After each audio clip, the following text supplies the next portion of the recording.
Hello everyone, in this video lecture we are going to study what simple pendulum. A simple pendulum is a point mass suspended by weightless and inextensible string fixed rigidly to a spot. ये हमने एक metallic Bob ले लिया और साथ में ये thread. अभी जो ये मेटेलिक बॉब है थ्रेड के एक एंड के साथ इसको हम टाई कर देंगे. क्लियर? और फिर इसको रिजिड सपोर्ट के साथ इस तरह से हैंग कर देंगे. तो ये क्या बन जाएगा? Simple pendulum. फिर हम इसको थोड़े इस पोजीशन पे लेके छोड़ देंगे, लेफ्ट कर देंगे. फिर क्या होगा? ये ऑसिलेट करना शुरू कर देगा. This is a simple pendulum. जो सिंपल पेंडुलम है उसके टाइम पीरियड के लिए जो रिलेशन होगा उसको फाइंड आउट करने के लिए हमने एक ये डायग्राम जो है ड्रॉ करके रखी हुई है. अभी ये हमारे पास आगे कोई रिजिड सपोर्ट एस मान ले, इसके साथ ये थ्रेड आ गया और थ्रेड के साथ हमने ये एक बॉब जो है उसको हैंग करके रखा हुआ है. और जो ये पोजीशन होगी इस बॉब की, दिस इज मीन पोजीशन. और इस पोजीशन के ऊपर डाउनवर्ड डायरेक्शन में एक फोर्स लगेगी इसके ऊपर वेट के कारण, दैट इज mg. और जो हमने लेंथ ली इस थ्रेड की वो हमने ले ली l. इसके बाद हम इस बॉब को डिस्प्लेस करेंगे. मान लो इस पोजीशन के ऊपर लेके आते हैं तो ये आ जाएगी E1. इसको और क्या बोलते हैं हम? That is this position is known as the extreme position. So यहाँ से फिर हम इसको लेफ्ट कर देंगे तो क्या होगा? ये इस तरह से ऑसिलेट करना शुरू कर देगा about mean position. So extreme position ये E1 होगी, यहाँ पे आके इसकी एक्सट्रीम पोजीशन E2 आ जाएगी. Now let this bob displace from this mean position to extreme position E1 through an angle theta. Then the various forces act on the bob, that is pendulum, at point E1 is given y. जब हम इस Bob को mean position, this is the mean position, this is the mean position of the Bob.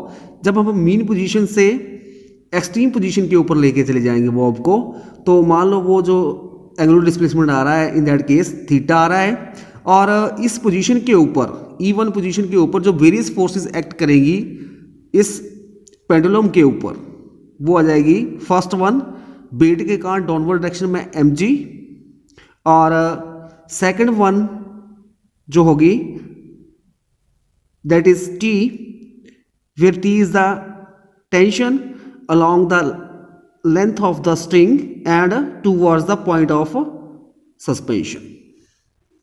Next step में हम जो wait जो है उसको रिजॉल्व कर देंगे टू कंपोनेंट्स में.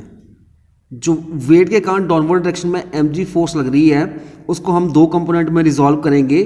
फर्स्ट कंपोनेंट आ जाएगा mg cos थीटा, जो कि अपोजिट एक्ट करेगा किसके? टेंशन के.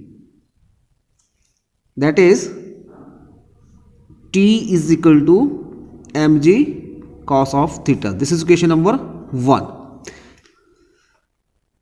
Second component आ जाएगा mg sin theta, and this component of force is directed towards the mean position and tend to restore this bob back to the mean position or equilibrium position. Hence this force is also called a restoring force, and let it is denoted by F, and this is equal to minus mg sin of theta.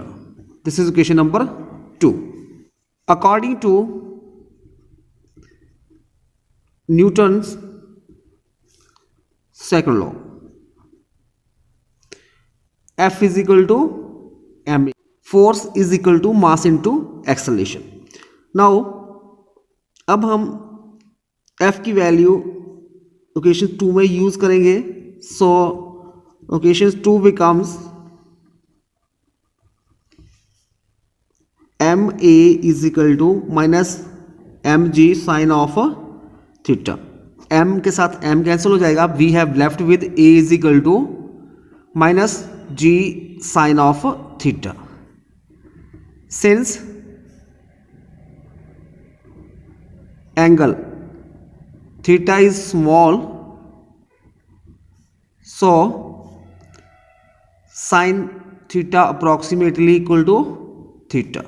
So this becomes a is equal to minus g theta. This is equation number 3. Suppose कर लेते हैं कि जो mean position से extreme position के बीच की distance जो है वो हमारे पास x है और ये जो लेंथ l होगी तो हमारे पास ये एक राइट एंगल ट्राइंगल बन जाएगी। यहाँ पे हम लगा देंगे tan थीटा। tan थीटा होता है हमारे पास परपेंडिकुलर ओवर बेस, तो परपेंडिकुलर हमारे पास आ जाएगा x और बेस आ जाएगा l, तो x ओवर l आ जाएगा। So from figure 1 tan theta is equal to x over l. So theta is small, so tan theta approximately equal to theta, so theta is equal to x over l. Now use the value of theta in equation 3. We get a is equal to minus g x over l or a is equal to minus z over l multiply x. Now अगर हमारे पास जो ये g over l, if g over l this is constant, then a directly proportional to minus x, and this shows that the acceleration of the valve is directly proportional to its displacement, and the direction of acceleration is opposite to the displacement. ये equation क्या show कर रही है कि जो acceleration होगा valve का वो डायरेक्टली प्रोपोर्शनल होगा किसके, डिस्प्लेसमेंट के, और होगा उसके अपोजिट डायरेक्शन में, मतलब नेगेटिव होगा। So this shows that the motion of simple pendulum is simple harmonic motion. Next, time period of simple pendulum is given by t is equal to 2 pi square root of displacement over acceleration. So this is equal to 2 pi displacement over acceleration, that is x over mod a. Next step में हम a की value भरेंगे और a की value है a is equal to minus g l x. So this is equal to 2 pi square root of x over a, that is minus g over l x. This is equal to 2 pi x, यहाँ पे हमारे पास आ जाएगा ये g नीचे, l ऊपर चला जाएगा और इधर x के साथ x. We have left with 2 pi root l over g. तो टाइम पीरियड आ जाएगा सिंपल पेंडुलम का t is equal to 2 pi root l over g. Thus the time period of a simple pendulum depend upon first one, that is l, that is the length of the pendulum, and second acceleration due to gravity, and is independent of the mass of the bob of the pendulum. The time period of a simple pendulum on the surface of the earth is 3.5 seconds. Find the time period of the pendulum on the surface of the moon. Given value of g on the surface of earth is equal to 9.8 meter per second square, and the value of g on the surface of moon is 1.7 metre per second square. Question में given है कि जो time period है simple pendulum का on the surface of earth, earth के ऊपर कितना है 3.5 सेकंड.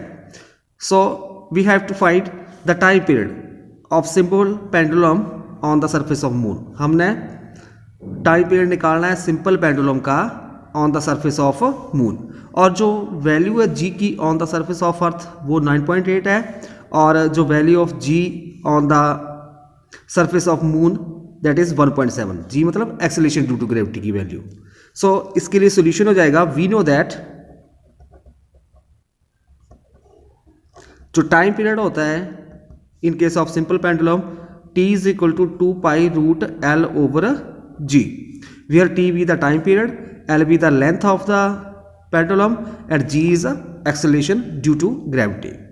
सो time period on the surface of earth,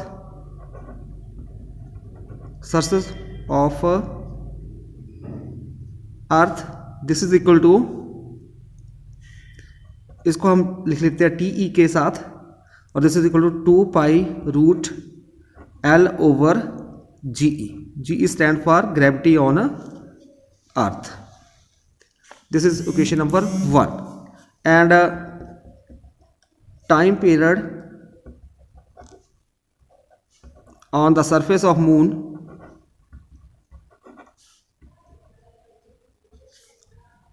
उसको हम रिप्रेजेंट कर लेते हैं टी एम के साथ. This is equal to 2 pi root L over g m. G m stands for the value of gravity on the moon. This is question number 2. Now dividing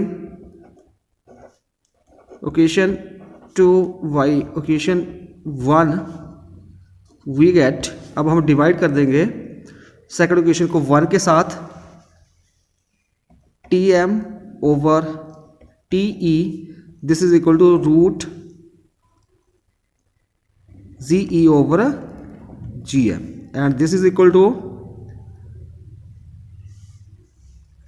अभी T e है, इसको इस side लेके जाएंगे तो multiply हो जाएगा T e root g e over g m, and this is equal to, T e की वैल्यू है हमारे पास 3.5. टी ई किसके बराबर है 3.5 second. Time period of the pendulum on the surface of earth is 3.5 given है, और जी ई gravity on अर्थ वो भी हमारे पास गिवन है 9.8 मीटर पर सेकंड स्क्वायर, और ग्रेविटी ऑन मून वो भी हमारे पास गिवन है 1.7 metre second square inverse. T e की जगह हमने भर दिया 3.5 और जी ई की जगह जाएगा 9.8 और जी एम की जगह 1.7. So this is equal to 3.5, और when we solve this we get 2.4. When we multiply 3.5 and 2.4, we get 8.4 second. So time period of the pendulum on the moon is 8.4 second.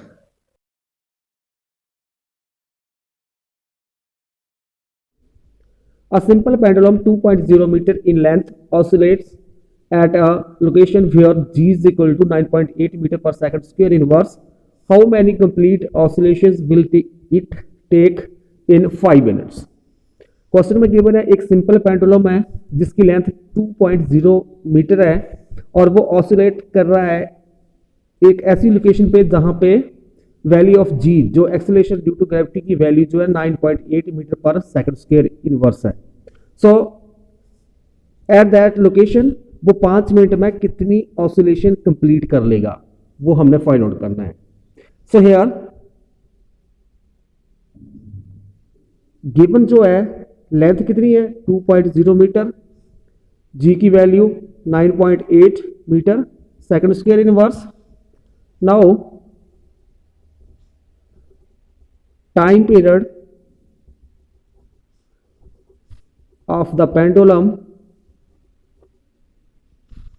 Is, जो time period आ जाएगा t is equal to 2 pi root L over g, at this is equal to 2 pi, इसको हम इस तरह से भी लिख सकते हैं इसकी पावर में, तो आ जाएगा L over G power 1/2.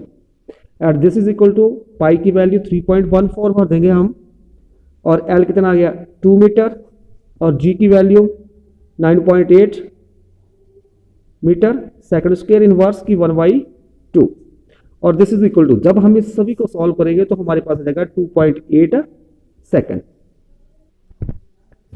Thus number of complete oscillations in 2.8 second is equal to 1. Number of complete oscillations in 1 second, this is equal to 1 over 2.8.